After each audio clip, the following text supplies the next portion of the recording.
surrender to yourself. And I don't surrender to Terry. So when I say self, it's a big S. Well, even the S is a snake. I'm not into that either. You know, we're limited by the language. But anyway, surrender to yourself. That means the divine, which I have Mother, Father, God, or my divine partners, best friends, beloved, that I am part of, like a reservoir for all of us that we're a part of.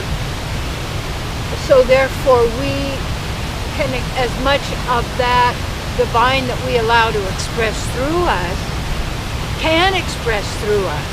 And what happens is the whole thing of surrender to somebody else other than yourself is not a really good thing to do. And why that happens is because then it's almost like you make an agreement not to trust your inner knowing. And when you surrender to yourself, that does not mean that you're this mean, nasty person, because you're not surrendering to the mind. You have to know the difference between yourself and the mind. And you have to know you have a mind, you're not a mind. And that mind is not really your mind. I call it an implant through the fakey reptilian brain concept idea. That somehow then in the calcification of the pineal gland or whatever it is, all that monkey business, when you know you are transcendental to the mind and to this reality, then you can view it and perceive it as it is, but you do not surrender to someone outside of your God within.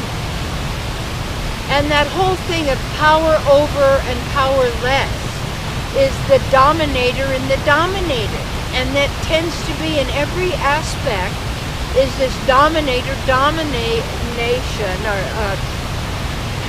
dominator-dominated syndrome is, and you can see it as above so below, but in the ultimate spiritual sense of it, it doesn't mean superior or inferior.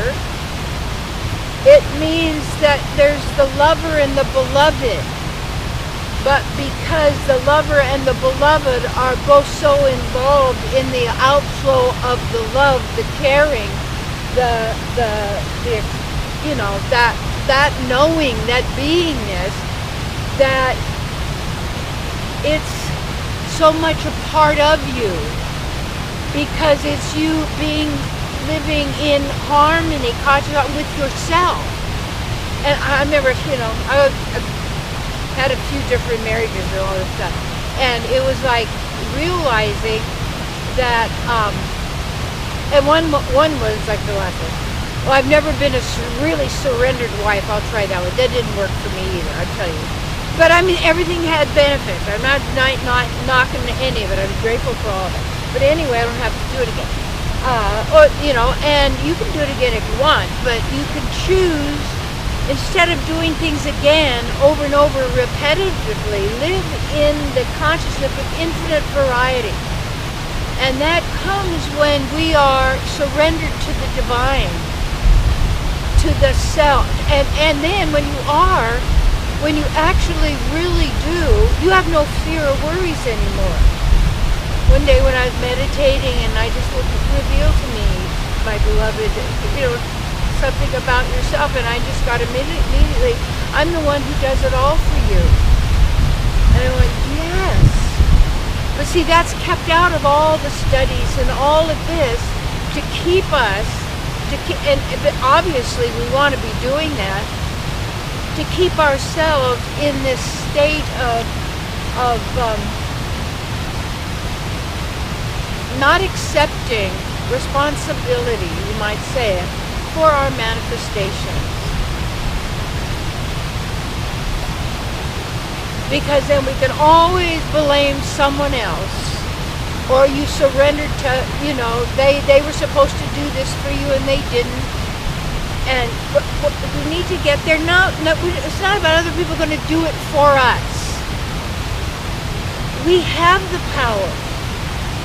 The steps are there. And you only know it works when you take the steps. There was a time, many, many years ago, and I was getting ready. I was in my first the marriage here. I'm who's counting because only you're an eternal being. So there it goes.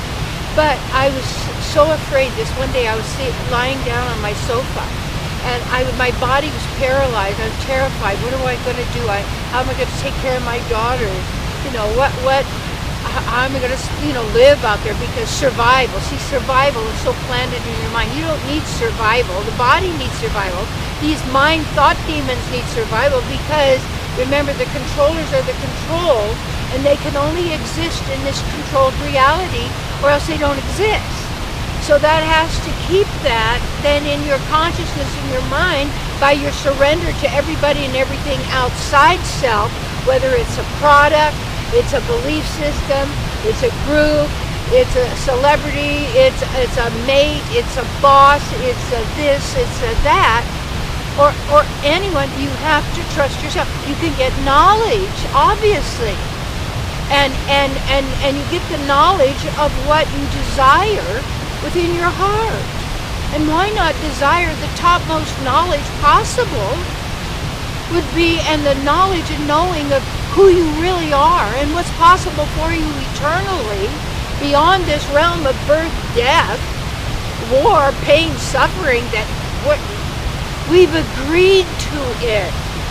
So in your own life, the key is when you surrender to yourself, then right where you are, you start applying the knowledge, gaining it and applying it, and then you're in your own reality, in your own world, as you desire it to be from your heart. But it's not even that.